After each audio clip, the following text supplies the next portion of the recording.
الذين أسرفوا على أنفسهم لا تقنطوا من رحمة الله. بسم الله الرحمن الرحيم. السلام عليكم ورحمة الله وبركاته.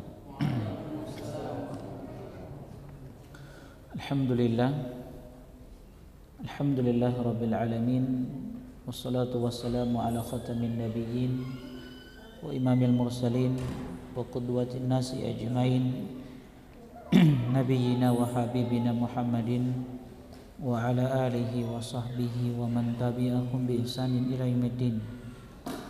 Qala rabbuna rabbul alamin, ya ayyuhalladzina amanu taqullaha haqqa tuqatih wa la tamutunna illa wa antum muslimun. Amma ba'd, fa inna asdaqal hadithi kitabullah wa khairu hadi hadi Muhammadin sallallahu alaihi wasallam wa syarrul umuri muhdatsatuha wa inna kulla muhdatsatin bid'ah wa kulla bid'atin dhalalah wa kulla dhalalatin finnar. Jemaah sekalian, ikhwani wa akhwati fillah, hafizani wa hafizakumullah.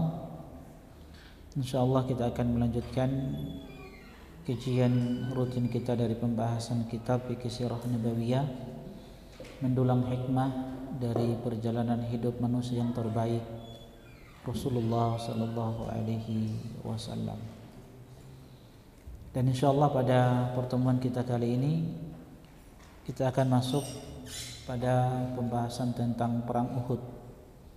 Di pertemuan sebelumnya kita telah sebutkan peristiwa-peristiwa yang terjadi setelah kemenangan yang Allah Jalla Jalaluhu berikan kepada kaum muslimin pada perang Badar di tahun kedua Hijriah. Maka setelah perang Badar ini terjadi perang Uhud, tepatnya di hari Sabtu di pertengahan bulan Syawal tahun ketiga Hijriah. Jadi setelah 1 tahun setelah perang Badar terjadilah perang Uhud. Dan tentunya teman-teman sekalian, hafidhani wa hafizakumullah, perang Uhud ini dilatar belakangi dengan peristiwa perang Badar, di mana kita tahu bersama kaum musyrikin pada perang Badar mengalami kekalahan. Banyak dari pemimpin-pemimpin kabilah mereka yang wafat ketika itu, yang dibunuh oleh Nabi sallallahu alaihi wasallam.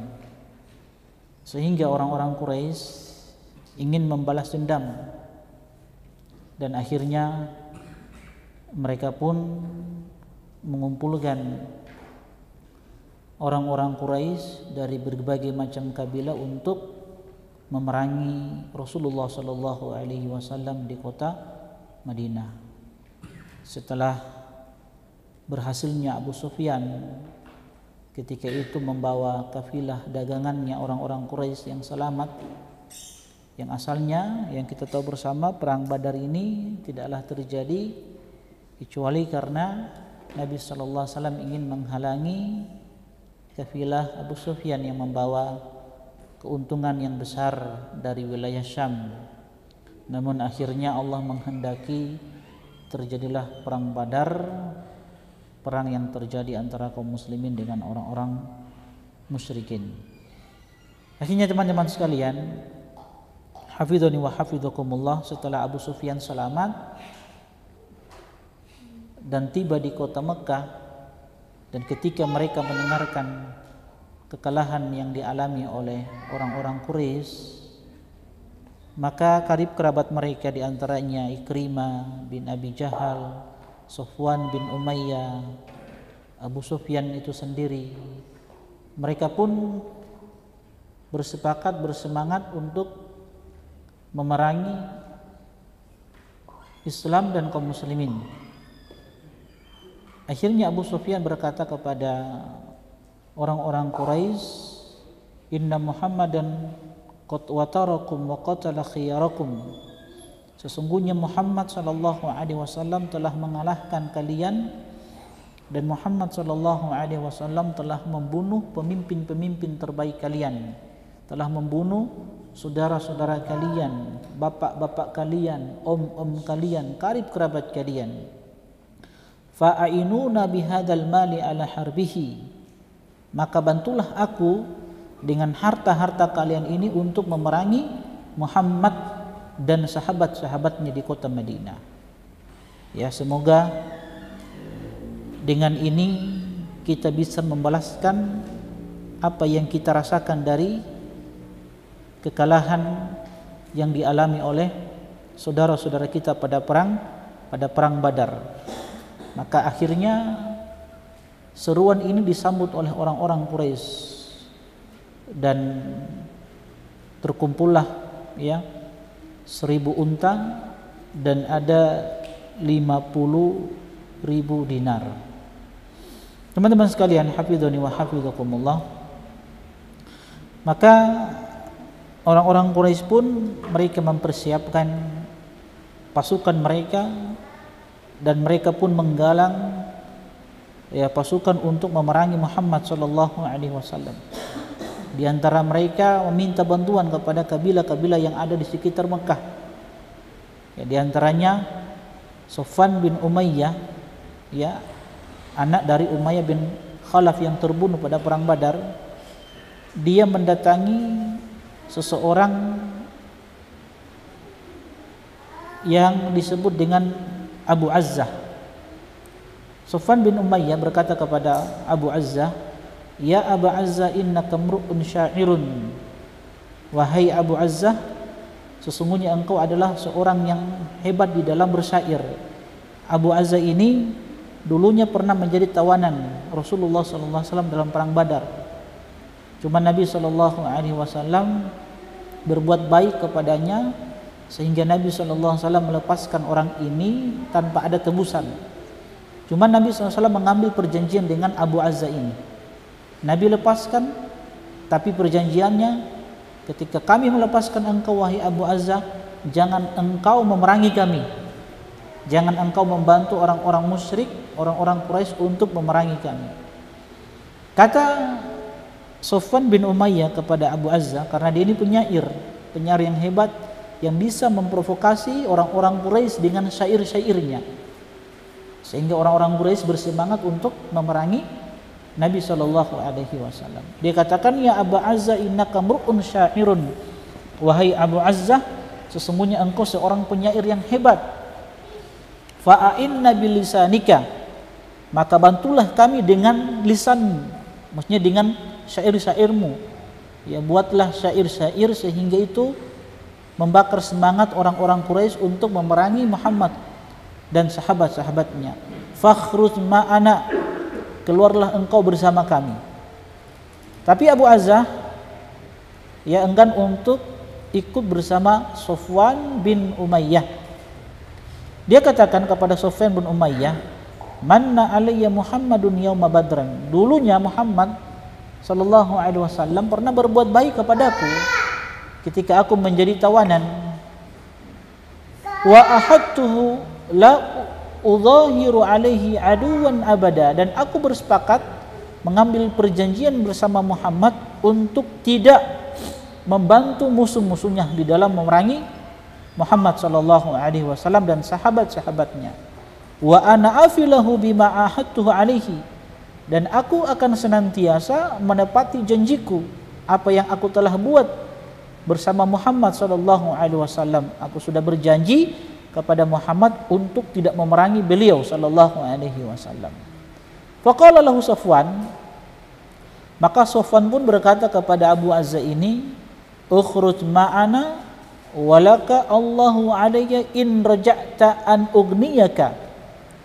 Akhirnya Sofwan pun membujuk, merayu Abu Azzah ini untuk bisa ikut bersama Sofyan dan pasukannya di dalam memerangi Muhammad sallallahu alaihi wasallam. Dia katakan, "Keluarlah bersama kami, dan bagimu demi Allah, kalau kita mendapatkan kemenangan dan engkau kembali dengan membawa kemenangan ikut bersama kami, maka aku akan menjadikan engkau seorang laki-laki yang kaya raya." Karena Abu Azzah ini orang yang sangat miskin. Ya. Dia berjanji, Abu Sofwan bin Umayyah berjanji kepada Abu Azza, kalau engkau kembali dari perang Uhud ini, kembali membawa kemenangan, maka aku akan menjadikan engkau seorang lelaki yang kaya raya di Mekah ini. Wa in usibta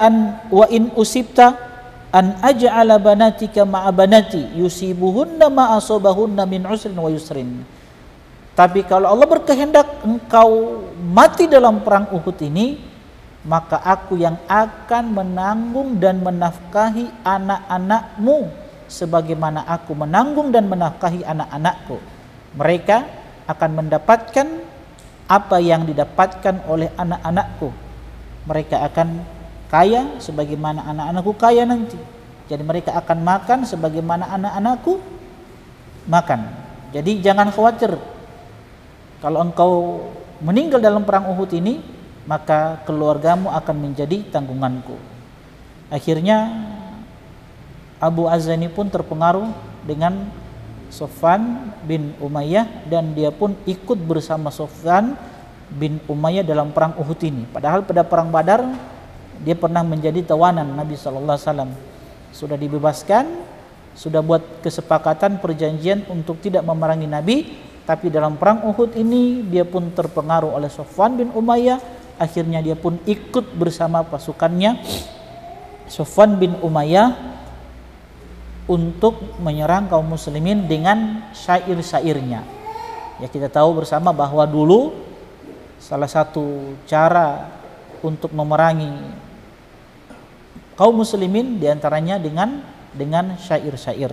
Nah, teman-teman sekalian, hafidhani wa hafidhakumullah, ada seorang yang bernama Jubair bin Mut'im. Ketika mendengarkan orang-orang Quraisy menyiapkan pasukan bahwa mereka akan keluar menyerang kota Madinah, maka Jubair bin Mut'im ini mencari seseorang yang bisa membalaskan dendamnya. Kenapa? Karena pada perang Badar, omnya Jubair bin Mut'im ini, pamannya Jubair bin Mut'im ini yang bernama Tu'aimah bin Adi itu wafat, dibunuh oleh kaum muslimin. Maka Jubair bin Mut'im mencari seseorang yang bisa membalaskan dendam pamannya ini. Akhirnya didapati seorang budak yang bernama Wahsy. Wahsy kita tahu, Wahsy al-Habasyi, seorang ini juga sahabat Nabi SAW ya, nanti akan beriman sebagaimana Jubair bin Mut'im ini juga sahabat Nabi SAW. Jadi Jubair bin Mut'im ini dulunya memang benci dengan Islam, benci kepada Rasulullah SAW. Kenapa? Karena pamannya dibunuh oleh Nabi SAW dalam perang Badar. Akhirnya dia ingin balas dendam. Dia benci dengan Islam. Tapi ya akhirnya dia pun masuk Islam. Ini keislaman Jubair bin Mut'im ini luar biasa. Sebabnya cuma satu. Ketika itu dia mendengarkan apa? Ayat yang dibaca oleh Rasulullah SAW dalam surat At-Tur ayat yang ke-35, am khuliqu min ghairi syai'in am humul khaliqun. Jadi satu hari ketika Jubair bin Mut'im ingin mendatangi Nabi SAW, maka Nabi SAW ketika itu sedang sholat. Ketika Nabi SAW sedang sholat, Nabi SAW membaca surat Tur. Sampailah Nabi SAW pada ayat am khuliqu min ghairi syai'in am humul khaliqun. Apakah mereka ini, manusia ini diciptakan tanpa ada yang mencipta? Maksudnya apakah manusia itu dan alam semesta ini dengan sendirinya tiba-tiba ada? Tidak ada yang menciptakan mereka? Ataukah mereka am humul khaliqun? Ataukah mereka yang menciptakan diri-diri mereka? Ini ayat yang didengar oleh Jubair bin Mut'im radhiyallahu taala anhu. Maka ketika dia mendengarkan ayat yang mulia ini, dia katakan kada qalbi an yatir, hampir-hampir hatiku tu terbang ketika mendengarkan ayat yang mulia ini, yang menunjukkan dahsyatnya ayat ini. Surat At-Tur ayat yang ke-35. Akhirnya ketika mendengarkan ayat ini, dia pun bersyahadat di hadapan Nabi SAW. Intinya sebelum beliau masuk Islam, beliau ingin balas dendam karena kematian pamannya yang bernama Tu'aimah bin Adi dalam perang Badar. Maka dia mendapati Wahsy, seorang budak. Apa yang dikatakan kepada Wahsy? Ini Wahsy juga tadi kita sebutkan nanti dia masuk Islam. Walaupun dalam perang Uhud ini dia ikut serta bersama Abu Sufyan dan pasukannya bukan untuk memerangi kaum muslimin. Jadi Wahsy ini tidak mau tahu perang yang terjadi antara orang-orang Quraisy dengan kaum muslimin dengan Nabi sallallahu alaihi wasallam. Jadi Wahsy radhiyallahu taala anhu ini sebelum masuk Islam dia ikut perang Uhud ini hanya karena ingin menjadi seorang yang merdeka, karena dia seorang budak. Jadi tujuannya satu, ingin ikut perang Uhud ini cuman karena mendapatkan jaminan dari Jubair bin Mut'im kalau dia bisa membunuh paman Nabi sallallahu alaihi wasallam siapa? Hamzah, maka dia akan diberikan kebebasan. Jadi Wahsy ini teman-teman sekalian hafizani wa hafizakumullah, sekali lagi dia ikut perang Uhud bukan ingin memerangi Nabi sallallahu alaihi wasallam. Dia hanya mendapatkan tugas untuk membunuh siapa? Hamzah paman Nabi sallallahu alaihi wasallam. Akhirnya dalam perang Uhud ini dia pun berhasil membunuh Hamzah paman Nabi sallallahu alaihi wasallam. Kenapa? Karena Wahsy ini orang yang terkenal hebat di dalam memainkan tombak. Kalau dia sudah memainkan tombak dan melemparkan tombak itu pasti akan kena pada sasarannya, tidak akan meleset. Ini hebatnya Wahsy ini. Akhirnya teman-teman sekalian, Jubair bin Mut'im mengatakan kepada Wahsy, "Ukhruj ma'an nas fa in anta qatalta Hamzah amma Muhammadin bi ammi Tu'aimah bin Adi fa anta hurrun." Wahai Wahsy, keluarlah bersama mereka, bersama pasukannya Abu Sufyan. Kalau engkau berhasil membunuh Hamzah, pamannya Nabi sallallahu alaihi wasallam, maka engkau merdeka. Itu jaminan dari diriku.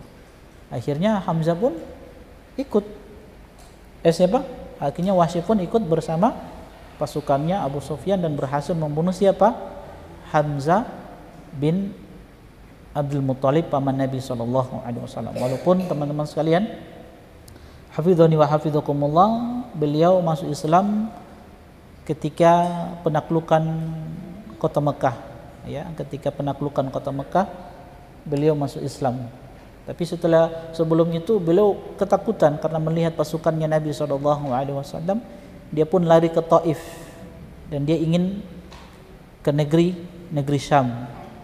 Setelah beliau mendengarkan bahwasanya siapa yang datang ke Mekah dia akan mendapatkan keamanan, maka dia pun kembali ke Mekah, bertemu Nabi sallallahu alaihi wasallam dan dia pun masuk Islam di hadapan Rasulullah sallallahu alaihi wasallam. Walaupun kita tahu bersama dia pun masuk Islam, diterima taubatnya, tapi Nabi SAW tidak ingin melihat wajahnya siapa? Wahsy. Kenapa? Karena kalau melihat wajahnya Wahsy, Nabi SAW itu teringat pamannya beliau Hamzah radhiyallahu taala anhu. Karena begitu kejamnya Wahsy membunuh Hamzah radhiyallahu taala anhu, makanya Nabi tidak ingin melihat Wahsy. Iya, engkau masuk Islam, tapi jangan dekat-dekat kepadaku, kata Nabi sallallahu alaihi wasallam. Palingkan wajahmu dari wajahku, kata Nabi sallallahu alaihi wasallam. Akhirnya Wahsy pun selama Nabi SAW hidup, dia berusaha untuk menghindar dari Rasulullah sallallahu alaihi wasallam. Walaupun beliau tidak ingin dilihat oleh Nabi sallallahu alaihi wasallam, tapi berusaha untuk hadir di majelis Nabi untuk mendengarkan ilmu, tapi menghindar dari Nabi sallallahu alaihi wasallam sampai Nabi diwafatkan. Sampai Nabi diwafatkan, beliau selalu menghindar Rasulullah sallallahu alaihi wasallam. Kenapa? Karena Nabi pernah katakan, aku tidak ingin melihat wajahmu wahai Wahsy. Tapi teman-teman sekalian, hafidhani wa hafizakumullah, kesalahan ini terus teringat oleh Wahsy dan dia ingin menebus kesalahan tersebut. Akhirnya kesempatan dia dapati untuk menebus kesalahan yang pernah dia lakukan ketika membunuh siapa? Hamzah paman Nabi sallallahu alaihi wasallam. Di masa kepemimpinan Abu Bakar, kita tahu bersama banyak orang-orang yang murtad keluar dari Islam yang tadinya mereka beriman kepada Rasulullah sallallahu alaihi wasallam. Di masa kepemimpinan Abu Bakar setelah wafatnya Nabi sallallahu alaihi wasallam, muncul seorang nabi palsu yang bernama Musailamah al-Kadzab. Dalam perang Yamamah, Abu Bakar memimpin satu pasukan, mengutus satu pasukan. Akhirnya Wahsy pun bergabung dengan pasukan tersebut, dan dia yang membunuh Musailamah al-Kadzab dengan tombak yang sama yang dipakai untuk membunuh Hamzah. Akhirnya dengan itu pun terobati apa yang beliau rasakan selama ini dari kesalahan yang pernah dia lakukan, telah membunuh orang yang paling dicintai oleh Nabi sallallahu alaihi wasallam. Siapa? Hamzah radhiyallahu taala anhu. Jadi dengan membunuh Musailamah al-Kadzab, akhirnya terobati kesalahan beliau yang pernah membunuh Hamzah paman Nabi sallallahu alaihi wasallam. Teman-teman sekalian, hafizani wa hafizakumullah. Akhirnya orang-orang Quraisy berkumpul, mereka menghasut ya kabilah-kabilah yang ada di sekitar Mekah ketika itu, di antaranya Abu Amir Al-Fasiq. Dia adalah bapaknya Handhalah Ghasilil Malaikah. Dia bergabung, Abu Amir Al-Fasiq ini bapaknya Handhalah Ghasilil Malaikah, dia bergabung dengan pasukannya Abu Sufyan, pasukan kaum musyrikin. Dia dan kaumnya sekitar 50 orang bergabung dengan pasukannya Abu Sufyan. Sehingga ketika itu terkumpullah pasukan kaum musyrikin yang dipimpin oleh panglima mereka siapa? Abu Sufyan. Nanti Abu Sufyan pun masuk Islam. Ada terkumpul salah satu alafi muqatilin, ada 3.000 pasukan, terdiri dari 700 pasukan yang menggunakan baju perang, dan diantaranya ada 200 pasukan berkuda yang dipimpin oleh siapa? Khalid bin Walid radhiyallahu taala anhu sebelum masuk Islam, dan ada 3.000 unta yang mereka bawa ketika itu. Jadi banyak pasukan mereka, 3.000 pasukan melawan 1.000 pasukan kaum muslimin yang tadinya 1.000, itu pun 300 kembali ke kota Madinah, orang-orang munafik. Intinya terkumpullah pasukan yang banyak, 3.000 pasukan kaum musyrikin, 700 pasukan yang menggunakan baju perang, kemudian 200 pasukan berkuda, dan ada 3.000 unta yang mereka bawa untuk perang Uhud ini. Teman-teman sekalian, hafidhani wa hafidhakumullah, maka ketika itu Abu Sufyan pun dan kawan-kawannya mereka membawa wanita-wanita mereka. Jadi dalam perang ini selain unta-unta yang mereka bawa, pasukan-pasukan berkuda, mereka pun membawa wanita-wanita mereka, membawa istri-istri mereka. Untuk apa wanita-wanita mereka ini? Untuk memberikan semangat kepada mereka, dan supaya ya pasukan Quraisy ini, laki-laki mereka, suami-suami mereka tidak lari dari peperangan ini. Ya, kalau lari kan ini suatu kehinaan bagi mereka. Jadi mereka membawa wanita-wanita mereka, di antaranya Abu Sufyan itu membawa istrinya yang bernama Hindun binti Utbah bin Rabi'ah. Ya, Utbah bin Rabi'ah yang terbunuh dalam perang Badar. Dia membawa siapa? Istrinya Hindun. Kemudian Ikrimah bin Abi Jahal. Ikrimah juga membawa istrinya Ummu Hakim bintul Haris. Nanti Ikrimah pun dia dengan pasukannya siapa? Pasukannya Khalid bin Walid. Tapi itu pun nanti Ikrimah masuk Islam ya. Talha bin Abi Talha, dia membawa ya istrinya Sulafa binti Sa'ad. Kemudian Sofwan bin Umayyah, dia juga membawa istrinya yang bernama Barzah binti Mas'ud Al-Thaqafiyah.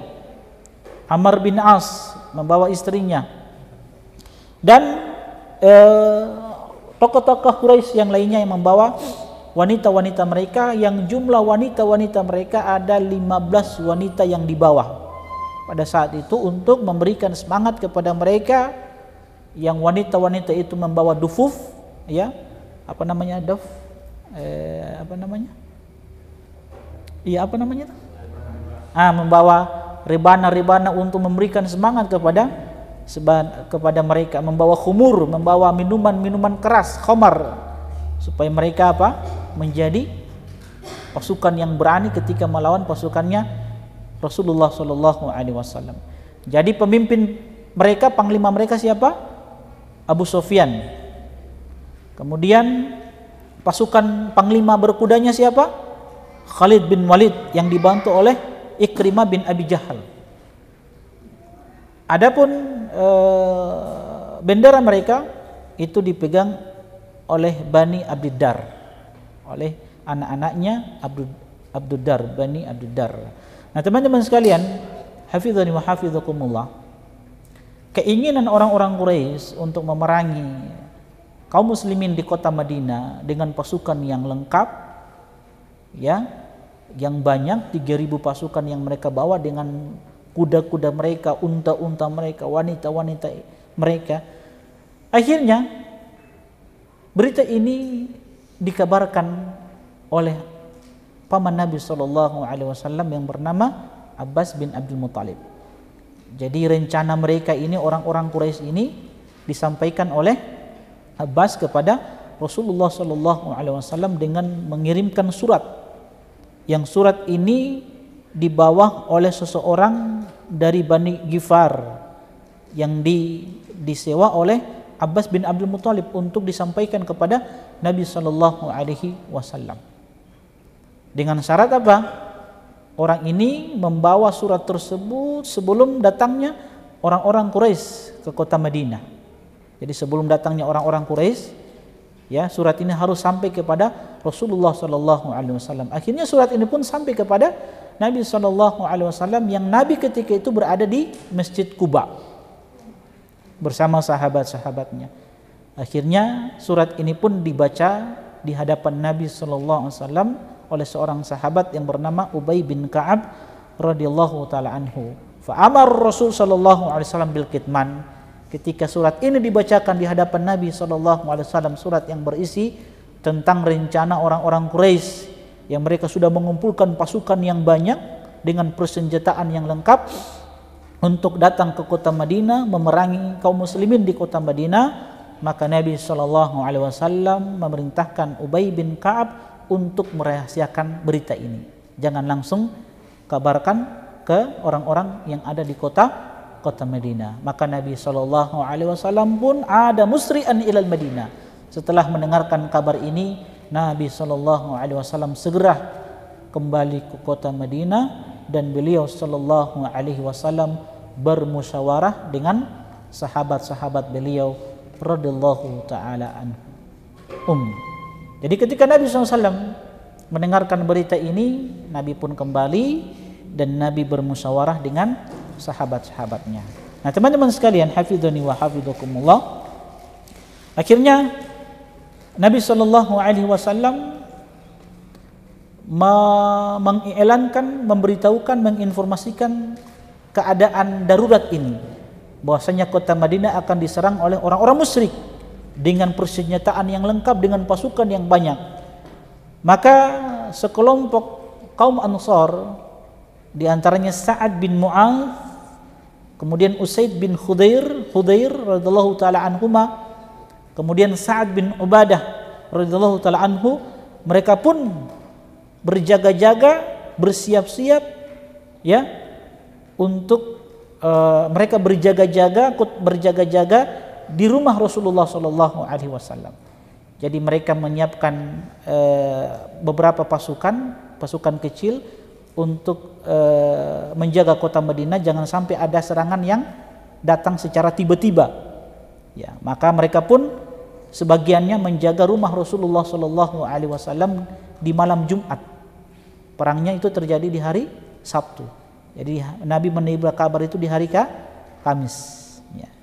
Jadi di hari Kamis itu, malamnya itu, malam Jumat, mereka sudah bersiap-siap dengan pasukan kecil mereka. Jangan sampai ada yang menyerang secara tiba-tiba, Khususnya rumah Nabi SAW itu dijaga oleh beberapa sahabat. Jangan sampai Nabi dibunuh. Nah teman-teman sekalian, hafizani wa hafizakumullah, sebelum kedatangan orang-orang Quraisy, maka Nabi SAW mengutus 2 orang ya sebagai mata-mata Nabi SAW untuk mencari informasi orang-orang Quraisy. Setelah mereka keluar dari Mekah, sebelum mereka tiba di kota Madinah, Nabi SAW mengutus 2 orang yang bernama Anas dan Mu'nis. Anas dan Mu'nis, yang keduanya ini diutus oleh Nabi SAW untuk mencari kabar tentang kedatangan orang-orang Quraisy.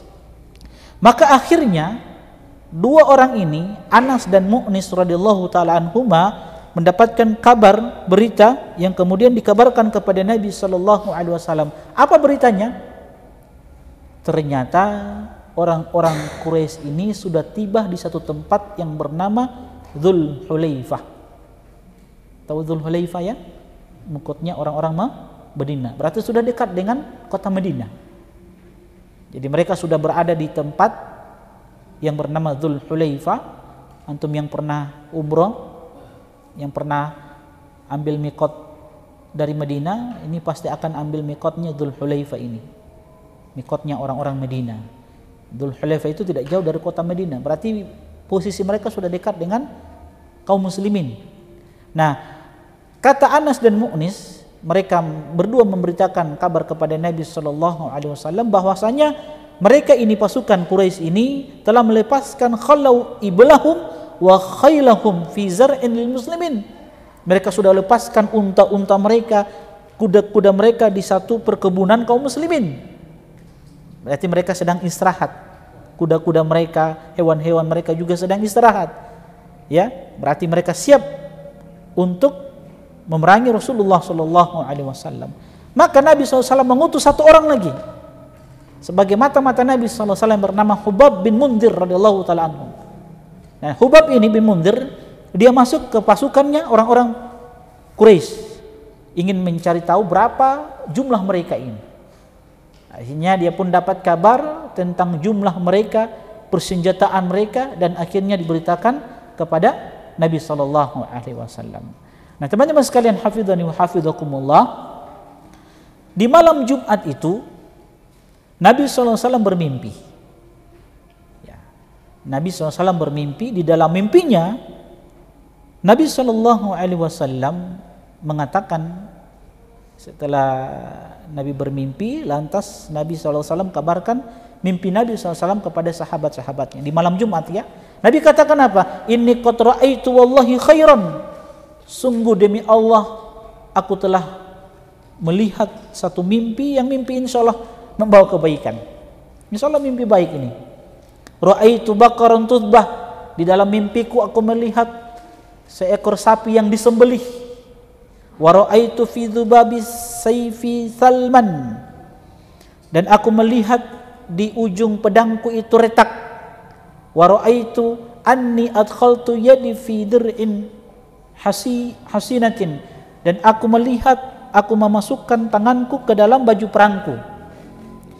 Sehingga ketika Nabi SAW mengabarkan kepada sahabat-sahabat tentang mimpi Nabi SAW, maka para sahabat mengatakan, ya Rasulullah, madza awwalta ru'yaka? Apa takwil, tafsiran dari mimpi tersebut ya Rasulullah? Nabi mengatakan, fa amal baqar, adapun sapi yang disembelih, fahiya nasun min ashabi yuktalun. Sapi yang disembelih itu adalah sebagian sahabat-sahabatku yang akan terbunuh dalam perang ini. Wa amma salmul ladzi ra'aitu fi dzubabi sayfi, adapun ya ujung pedangku yang retak, fahuwa rajulun min ahli baiti yuktal, seorang dari keluargaku yang akan terbunuh. Siapa nanti itu? Hamzah. Wa awaltu dir'a al-hasibah al-Madinah, adapun tanganku yang kumasukkan ke baju perangku itu adalah kota Madinah yang akan mendapatkan perlindungan. Nah, teman-teman sekalian, hafizani wa hafizakumullah, akhirnya Nabi SAW bermusyawarah dengan sahabat-sahabatnya, Ya, Nabi SAW ya bermusyawarah dengan sahabat-sahabatnya, dan ini kebiasaan Rasulullah SAW sebelum Nabi SAW mengambil ya keputusan yang untuk perkara penting. Nabi SAW itu bermusyawarah, apalagi dalam masalah perang ini. Nabi bermusyawarah dengan sahabat-sahabatnya. Di antara sahabat-sahabatnya ada yang memberikan saran kepada Rasulullah SAW untuk tetap berada di kota Madinah. Di antara mereka adalah senior-senior sahabat, Abu Bakar, Umar, dan sahabat-sahabat yang lain. Di antaranya tokoh munafik yang ada di kota Madinah. Siapa namanya? Abdullah bin Ubay bin Salul. Adapun anak-anak mudanya, mereka tidak setuju. Mereka tetap ingin keluar dari kota Madinah. Tapi insyaallah kita lanjut setelah adzan. Jemaah sekalian, ikhwani wa akhwati fillah, hafidhani wa hafidhakumullah. Ketika Nabi SAW mendengarkan kedatangan orang-orang Quraisy, maka akhirnya Nabi SAW bermusyawarah dengan sahabat-sahabatnya. Dan ini kebiasaan Nabi SAW, di mana Nabi pada perkara-perkara penting senantiasa bermusyawarah dengan sahabat-sahabatnya. Nabi SAW menyampaikan pendapat beliau di hadapan sahabat-sahabatnya. Apa kata Nabi? Umkuthu fil Madinah waj'alun nisaa wadh-dharari fil atam fa in dakhala alaina al-qaum qatarnahum fil aziqah. Nabi katakan pendapat beliau, usulan beliau kepada sahabat-sahabatnya, bagaimana kalau kita tetap di Madinah saja menunggu kedatangan orang-orang Quraisy. Kita tunggu mereka masuk kota Madinah dan kita tempatkan wanita-wanita kaum muslimin dan anak-anak di tempat yang tertinggi. Fil atom, atom itu tempat yang tertinggi. Kalau mereka masuk menyerang kami di kota Madinah ini, kita akan menyerang mereka fil aziqah, melalui lorong-lorong kota Madinah.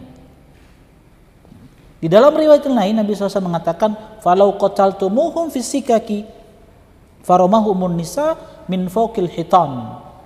Bagaimana kalau mereka masuk, kita serang melalui lorong-lorong kota Madinah. Kemudian wanita-wanita kita nanti akan menyerang mereka dengan panah-panah, dengan bebatuan dari tempat-tempat yang tertinggi. Sehingga ini cara kita untuk mengalahkan mereka. Akhirnya usulan Nabi ini disepakati oleh sahabat-sahabat senior. Di antaranya tokoh munafik yang kita sebutkan tadi, Abdullah bin Ubay bin Salul. Tapi lihat apa usulan pendapatnya pemuda-pemuda dari sahabat-sahabat Nabi SAW yang usia mereka muda-muda. Kalau yang tadi kan senior-senior, mereka maunya di kota Madinah saja. Kita menetap di sini. Apa pendapatnya anak-anak muda dari sahabat-sahabat Nabi SAW? Mereka berkata kepada Nabi SAW, ya Rasulullah, wallahi ma dukhila alaina fiha fil jahiliyah fa kaifa yudkhalu alaina fiha fil Islam. Wahai utusan Allah, dulu ketika kami sebelum dapat hidayah di masa jahiliyah, kalau kita berperang, bahasanya kita ini bukan jago kandang. Kita ini mau keluar menyerang, bukan bertahan. Nah, bagaimana lagi saat ini kita sudah Islam, kita sudah masuk Islam, masa kita bertahan di sini? Masa jago kandang? Kata mereka anak-anak mudanya, ukhruz bina ila a'daina, kita keluar serang mereka di luar kota Madinah. La yaruna anna jabunna wa dha'ufna, jangan sampai mereka melihat kita, memandang kita ketika menunggu mereka di kota Madinah ini, nanti mereka mengira kita ini adalah orang-orang yang penakut, pengecut, dan kita ini orang-orang lemah.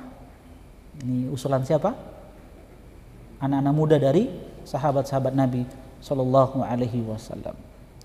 Tapi pendapat ini dibantah oleh siapa? Abdullah bin Ubay bin Salul. Dia katakan, ya Rasulullah, akim bil Madinah, la takhruj ilaihim. Abdullah bin bin Ubay bin Salul katakan, wahai utusan Allah, sudah kita menetap saja di kota Madinah, jangan keluar menyerang mereka.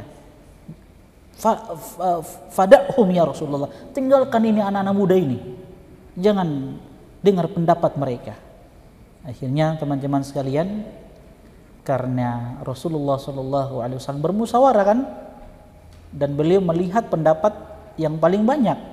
Dan ternyata Nabi memandang dan melihat pendapat yang paling banyak adalah keluar menyerang orang-orang Quraisy.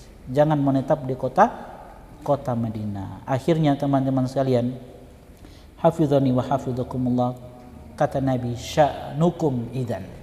Ya kalau begitu, kalau kalian memang ingin keluar, ya sudah kita keluar. Kita serang mereka. Akhirnya keesokan harinya, hari apa? Hari Jumat. Tadi kan malam Jumat.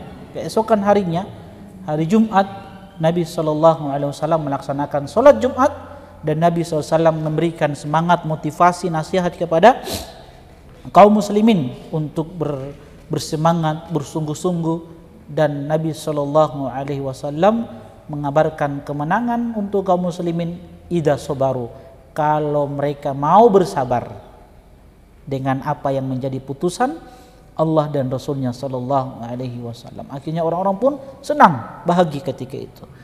Akhirnya Nabi SAW setelah sholat Jumat, di sore harinya Nabi SAW sholat asar. Setelah sholat asar, orang-orang Madinah berkumpul untuk siap-siap berperang bersama Rasulullah SAW. Nabi masuk rumah.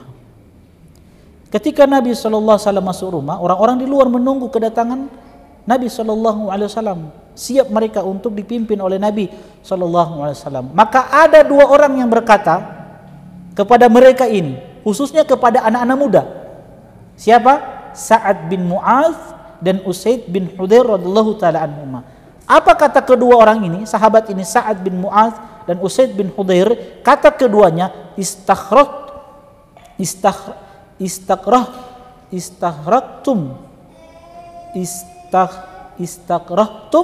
Rasulullah sallallahu alaihi wasallam alal khurus. Dari kata kerja istakraha, yastakrihu, istakrahtum Rasulullah sallallahu alaihi wasallam alal khurus. Kalian telah memaksa Nabi untuk keluar dari kota Madinah. Kata siapa? Sa'ad bin Mu'adz dan Usaid bin Hudhair, kalian ini wahai anak-anak muda telah memaksa Nabi untuk keluar dari kota Madinah. Padahal pendapat Nabi, usulan Nabi apa? Tetap di kota Madinah menunggu orang-orang Quraisy. Wa huwa a'lamu billahi wa bima yurid. Padahal dia Nabi SAW adalah orang yang paling mengetahui tentang Rabbnya Allah Subhanahu wa taala dan apa yang dikehendaki oleh Allah Subhanahu wa taala. Wal wahyu yanzilu alaihi minas sama. Sedangkan wahyu itu senantiasa turun kepada Nabi sallallahu alaihi wasallam, faruddul amra ilaihi. Maka sudah biarkan Nabi SAW yang memberikan keputusan. Jangan kalian paksa Nabi untuk mengikuti keputusan kalian. Fanadimu jami'an ala ma sona'u. Akhirnya mereka pun menyesal. Mereka merasa bersalah, anak-anak muda ini merasa bersalah terhadap keputusan mereka, di mana mereka memaksa Nabi untuk keluar dari kota Madinah menyerang orang-orang Quraisy. Akhirnya teman-teman sekalian, ketika Nabi SAW masuk ke dalam rumahnya, labisa la'matahu wa dhahara baina dir'aini wa taqallada sayfa. Nabi SAW masuk ke dalam rumahnya dan beliau memakai baju perangnya, dan beliau membawa dir'ain itu apa? Dua baju perang Nabi SAW, dan beliau membawa pedangnya. Ketika orang-orang melihat Nabi SAW, maka mereka pun mengatakan kepada Nabi SAW, sudah dengan pakaian perangnya Nabi, baju perangnya Nabi, dengan pedangnya Nabi. Maka anak-anak muda ini pun datang kepada Nabi SAW. Mereka berkata, ya Rasulullah, maka nalana an nukhalifaka wala nastakrihaka alal khuruji. Ya wahai utusan Allah, kita ini bukan mau menyelisihi antum ya Rasulullah, tidak pula kami memaksa engkau ya Rasulullah untuk keluar dari kota Madinah. Fasna ma badalak, sekarang terserah antum mau apa, putuskan sesuai dengan keinginanmu. Engkau ingin berada di kota Madinah, kita siap denganmu ya Rasulullah, dengan keputusanmu berada di kota Madinah. Tapi apa kata Nabi setelah mendengarkan penyesalan orang-orang Madinah, khususnya anak-anak mudanya? Nabi katakan, mayan bagi lin nabiyyin idza labisa matahu an yad'aha hatta yahkumallahu bainahu wa baina aduwwihi. Tidak pantas bagi seorang nabi kalau sudah menggunakan baju perangnya untuk menanggalkan baju tersebut sampai Allah memutuskan antara dia dengan musuh-musuhnya. Jadi kalau sudah pakai baju perang, maka tidak boleh lagi dilepaskan. Jadi Nabi ingin mengajarkan kepada kita, maksudnya kalau seseorang itu setelah dia bermusyawarah, kalau sudah bertekad bulat, sudah bertawakal kepada Allah. Makanya Nabi katakan apa? Wasyawirhum fil amr. Wahai Nabi, bermusyawarah dengan mereka pada perkara-perkara yang penting. Fa idza azamta fatawakkal 'ala Allah. Innallaha yuhibbul mutawakkilin. Makanya setelah itu kata Allah kepada nabinya, kalau engkau sudah bertekad bulat, berazam, sudah bertawakal saja kepada Allah. Sesungguhnya Allah mencintai orang-orang yang senantiasa bertawakal kepadanya. Jadi kalau Nabi sudah bertekad bulat untuk keluar, sudah pakai baju perang, ya sudah, kenapa lagi merubah keputusan tersebut? Akhirnya Nabi SAW memerintahkan untuk mengumandangkan perang ini, untuk menyampaikan kepada kaum muslimin agar bersiap-siap keluar dari kota Madinah untuk menyerang orang-orang musyrik yang telah dekat dengan kota Madinah. Teman-teman sekalian, hafizani wa hafizakumullah, dalam perang ini, sebelum perang mulai, keluar mereka, Nabi itu menunjuk beberapa sahabat untuk memegang bendera peperangan. Siapa saja yang diberikan amanah untuk memegang bendera peperangan? Bendera diberikan oleh Nabi sallallahu, ada beberapa bendera yang dibagi-bagi oleh Nabi sallallahu alaihi wasallam. Bendera yang pertama Nabi serahkan kepada suku Aus yang diwakili oleh Usaid bin Hudair. Bendera yang kedua diberikan kepada suku Khazraj yang diwakili oleh Hubab bin Munzir radhiyallahu taala anhu. Bendera yang ketiga diserahkan kepada Muhajirin. Aus, Khazraj itu Al-Ansor. Berarti harus ada Muhajirin. Nah, Muhajirin ini diberikan kepada siapa? Mus'ab bin Umair, sebagai penghormatan Nabi kepada beliau, karena Mus'ab bin Umair itu lahir di Mekah, diutus oleh Nabi sebagai delegasi Nabi SAW yang diutus ke kota Madinah untuk menyampaikan Islam. Artinya ya setelah taufik dari Allah Subhanahu wa taala, kemudian usaha dakwanya siapa? Mus'ab bin Umair, akhirnya orang-orang masuk Islam di kota Madinah. Maka Nabi sallallahu alaihi wasallam punya pasukan yang banyak. Nah, Nabi memberikan bendera peperangan untuk Muhajirin itu kepada Mus'ab bin Umair radhiyallahu taala anhu.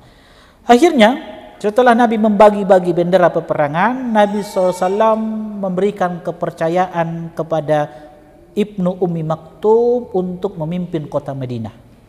Karena Nabi akan meninggalkan kota Madinah, jadi harus ada satu orang yang menggantikan posisi Nabi. Di antara tugas yang diberikan oleh Nabi kepada Ibn Ummi Maktum, dia sebagai imam yang mengimami kaum muslimin yang tidak ikut berperang bersama Nabi SAW dalam perang Uhud ini. Akhirnya keluarlah Rasulullah SAW dengan pasukan, berapa jumlah mereka? 1000 pasukan. Keluarlah di antara mereka yang 1000 ini Sa'dani, 2 orang yang disebut dengan Sa'dan. Siapa itu Sa'dan? Sa'ad bin Mu'adz dan Sa'ad bin Ubadah. 2 orang ini disebut dengan Sa'dan, Sa'ad bin Mu'adz dan Sa'ad bin Ubadah. Mereka yang berada di depan Nabi SAW, tujuannya apa? Untuk melindungi Rasulullah SAW. 2 orang ini memakai baju perang yang lengkap, Masya Allah. Dan Hamzah bin Abdul Muttalib dia pun keluar bersama Nabi SAW hasiran, tanpa menggunakan baju perang. Di perjalanan keluarlah pasukan ini, ada berapa? 1000. Berjalanlah Rasulullah SAW. Mereka berjalan, tibalah mereka di satu tempat yang bernama Syaikhaini. Ada satu tempat yang bernama Syaikhaini. Disinilah Nabi SAW bermarkas. Fa'askaru fihi. Nabi buat tenda di situ, Nabi istirahat di situ. Kemudian Nabi SAW mulai mengecek para sahabatnya. Nabi melihat satu persatu sahabat-sahabatnya. Sebagaimana pada perang Badar. Sebelum berperang, Nabi cek dulu siapa? Sahabat-sahabatnya. Ternyata Nabi SAW mendapati di antara pasukan yang 1000 ini yang Nabi bawa ini, ternyata ada sahabat-sahabat yang masih di bawah umur. Yang masih di bawah umur, yang tidak berhak untuk ikut perang.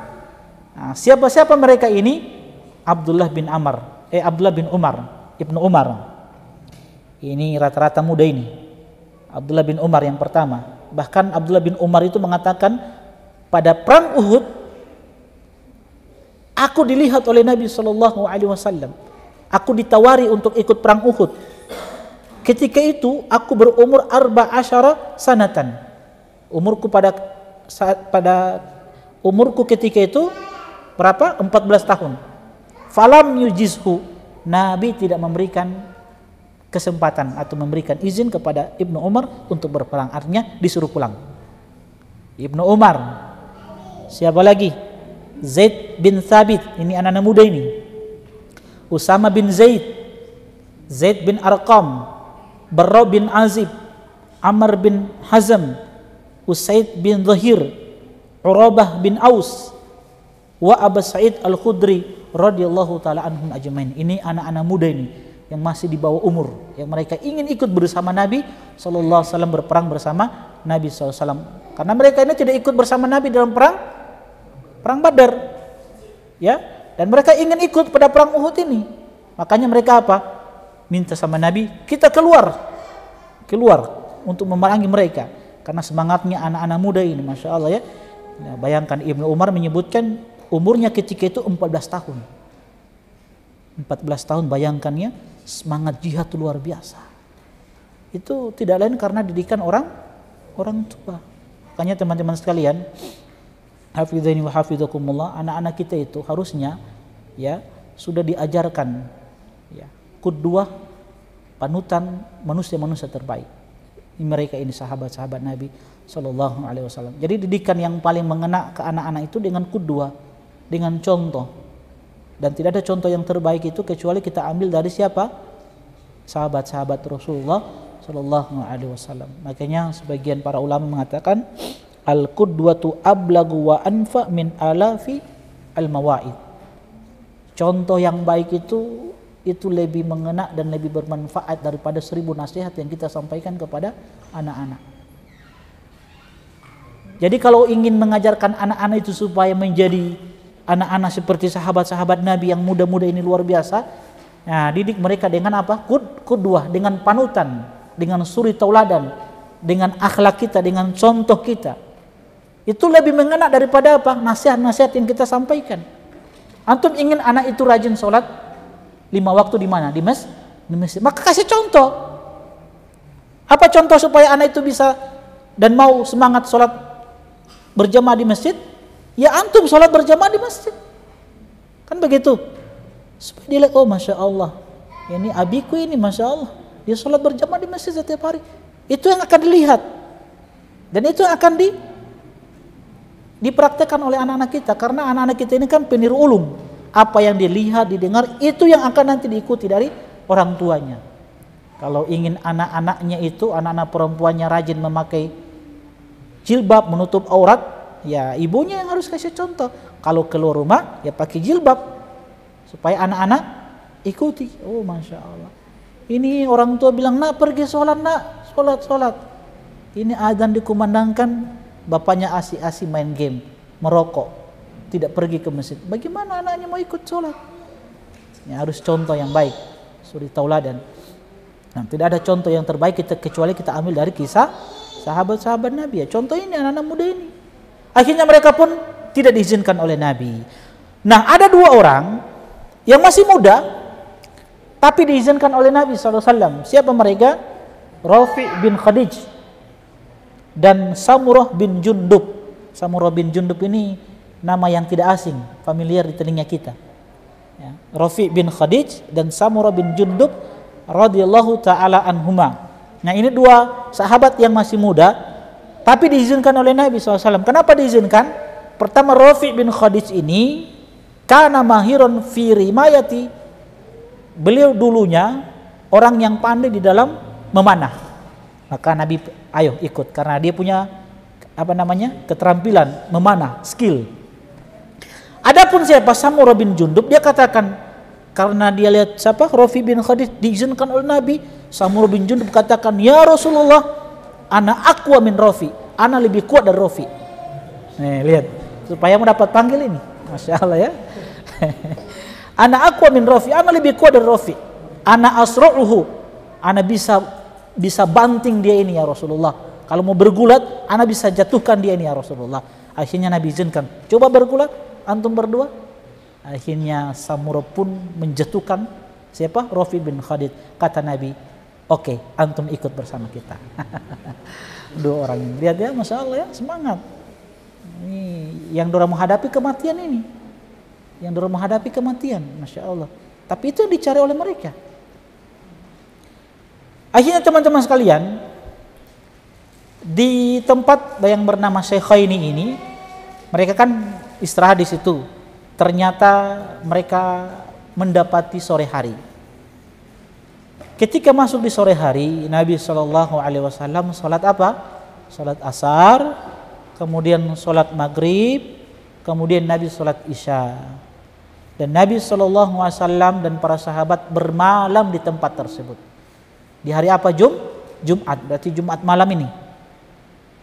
Perangnya terjadi hari Sabtu. Ketika Nabi bermalam di tempat istirahat Nabi memilih 50 sahabat untuk menjaga-jaga tempat mereka, jangan sampai ada ya kaum musyrikin, musuh Islam yang menyerang mereka secara tiba-tiba. Dan ketika itu yang menjadi komandan untuk menjaga-jaga pasukan kaum muslimin yang sedang istirahat, khususnya Nabi SAW, adalah Muhammad bin Maslamah radhiyallahu taala anhu.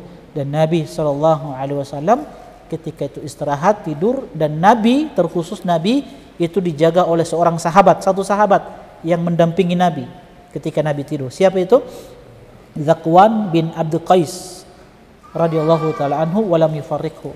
Dan Zakwan itu tidak tidur. Jadi dia satu malam menjaga Nabi sallallahu alaihi wasallam. Lihat bagaimana ya kecintaan para sahabat kepada Nabi sallallahu alaihi wasallam. Keesokan harinya sebelum terbit fajar, Nabi Shallallahu Alaihi Wasallam ketika ingin melaksanakan sholat subuh, ternyata pasukan siapa? Pasukan Abdullah bin Ubay bin Salul, ya, ini keluar meninggalkan barisan Rasulullah Shallallahu Alaihi Wasallam. Mereka pun keluar meninggalkan pasukan Nabi Shallallahu Alaihi Wasallam yang jumlah mereka itu ada 300 pasukan. Jadi mereka tinggalkan Nabi Shallallahu Alaihi Wasallam. Dan ketika itu Abdullah bin Ubay bin Salul mengatakan, ya, asoni wa ata al-wildan. Jadi ketika mereka meninggalkan Nabi, dia katakan asoni wa ata al-wildan. Dia Nabi Muhammad itu dia menyelisihi kami dan dia lebih mendengar ucapan anak-anak muda. Karena Abdullah bin Ubay bin Salul maunya tetap di Madinah. Tapi Nabi dia katakan lebih mentaati pendapat atau usulan anak-anak muda. Wa man la ra'ya lahu manadri ala ma yu'natulu anfusana hauna. Dan kita tidak mau kita terbunuh di tempat ini. Kata Abdullah bin Ubay bin Salul, irji'u ayyunas. Sekarang kita pulang saja, kembali. Akhirnya mereka pun kembali dengan jumlah 300.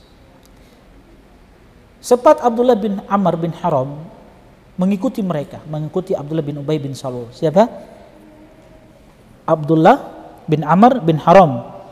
Beliau ini adalah walidu Jabir, bapaknya Jabir bin Abdullah. Jabir bin Abdullah ini seorang sahabat juga, sahabat luar biasa. Dia punya kisah tersendiri. Jabir bin Abdullah Al-Ansari, dia seorang sahabat yang ini bapaknya ini siapa? Abdullah bin Amr bin Haram. Nanti dalam perang Uhud bapaknya ini meninggal. Nah, Jabir tidak ikut perang Uhud. Nah, dan dia punya saudara-saudara. Dan wasiat bapaknya, kalau dia meninggal nanti, anak-anaknya nanti, adik-adiknya ini dirawat oleh Jabir. Makanya Jabir bin Abdullah itu ketika menikah, dia menikahi apa? Seorang janda. Mana?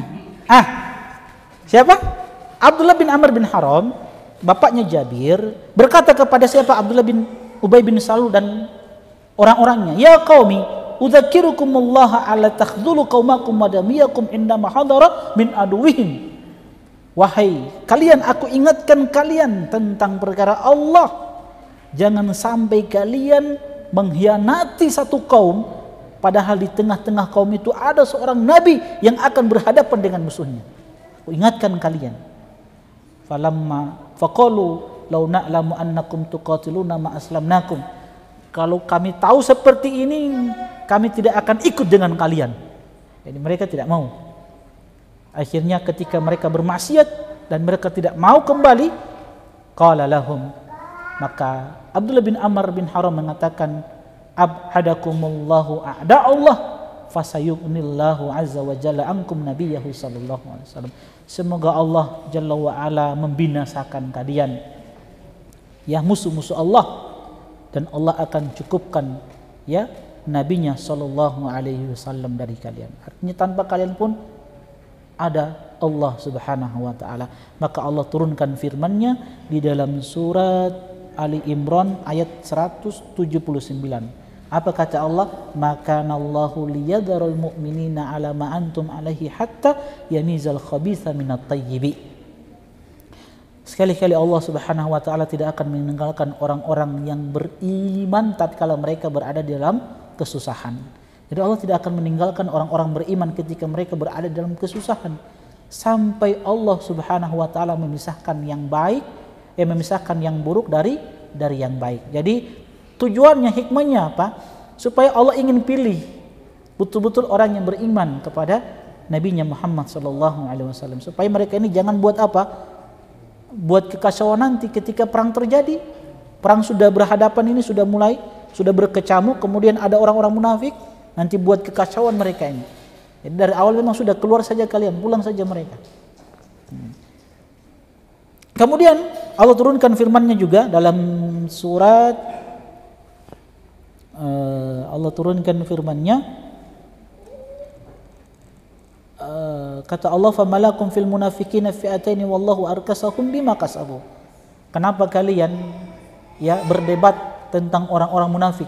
Jadi ketika orang-orang munafik ini pulang, dua kubu terjadi perselisihan para sahabat.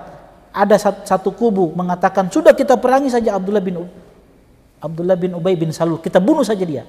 Ada kubu yang kedua mengatakan jangan, biar saja dia.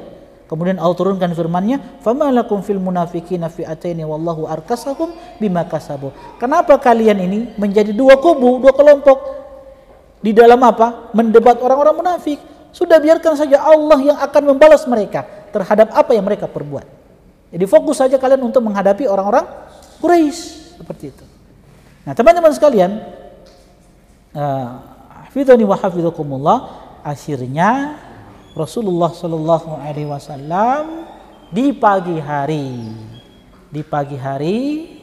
di tanggal berapa itu? Di pertengahan bulan Syawal, di hari Sabtu tahun ketiga Hijriah, waktu duha. Jadi perangnya itu di waktu duha. Waktu duha tibalah mereka di Uhud. Ya, di Gunung Uhud. Kemudian Nabi Shallallahu Alaihi Wasallam sebagaimana biasanya Nabi membuat strategi pasukannya. Jadi pasukannya itu Nabi Shallallahu Alaihi Wasallam membagi 50 orang pemanah. 50 orang pemanah ini ditempatkan di Jabalur Rumah.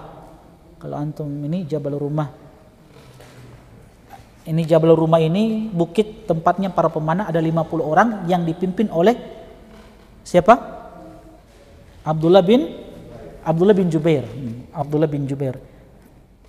Nah, 50 orang ini Nabi berpesan kepada mereka. Apa pesan Nabi? Uhmu dhuhurana fa in ra'aitumuna nuqtal fala tansuruna wa in ra'aitumuna qad ghanimna fala tashrukuna. Ini pesan Nabi kepada para pemanah di bukit Rumah. Nabi katakan, jaga punggung-punggung kami. Kalau kalian melihat kami dibunuh, jangan menolong kami. Tetap di bukit Rumah tersebut. Kalau kalian melihat kami menang, mendapatkan ghanimah, harta rampasan perang, jangan kalian turun dari tempat tersebut. Jangan berserikat, bergabung dengan kami untuk mengambil ghanimah tersebut. Di dalam riwayat yang lain Nabi katakan, wa in ra'aitumuna taqattafuna tayr. Kalau kalian melihat kami sudah dimakan oleh burung-burung, kami sudah mati, fala tabrahu makanakum hada. Jangan tinggalkan tempat kalian ini. Hatta ursila ilaikum, sampai aku mengutus seseorang untuk memberitakan kabar kepada kalian. Wa in ra'aitumuna hazamna qauma wa awta'nahum fala tabrahu hatta ursila ilaikum. Kalau kalian melihat kami menang dan kami injak-injak mereka ini, jangan turun kalian dari tempat ini sampai kami utus seseorang kepada kalian. Itu pesan Nabi apapun yang terjadi. Jadi strategi Nabi itu mana Uhud? Taruhlah ini Uhud ya. Uhud itu kan panjang. Uhud. Kenapa disebut Uhud? Karena gunungnya satu begini. Bukan gunung. Uhud kan dari Ahad tuh satu. Karena dia rata begitu, bukan gunung begini, baru gunung begini, bukan. Dia gunung satu begitu dia. Makanya disebut Uhud. Paham ya? Panjang itu. Nah, kemudian bukit pasukan pemanah itu di sini bukit ya. Kalau di sini bukit, ini Uhud, ini bukit tempat para pemanah yang jumlahnya berapa? 50. Kaum muslimin dari sini kota Madinah. Kemudian kaum musyrikin jumlah mereka 3.000 di sini. Dari arah Makkah ini. Dari arah Madinah. Begini keluar kan? Para pemanah di sini. Tujuannya apa? Supaya jangan sampai Khalid bin Walid dengan Ikrimah, dengan pasukan kudanya itu mengambil arah belakang kaum muslimin sehingga menyerang mereka begini. Kalau satu arah kan bisa, walaupun jumlah mereka banyak, tetap kaum muslimin bisa menghadapi kalau satu arah. Tapi kalau sudah terpecah dua, dari belakang, dari depan, nanti kocak-kacir kaum muslimin, kacau.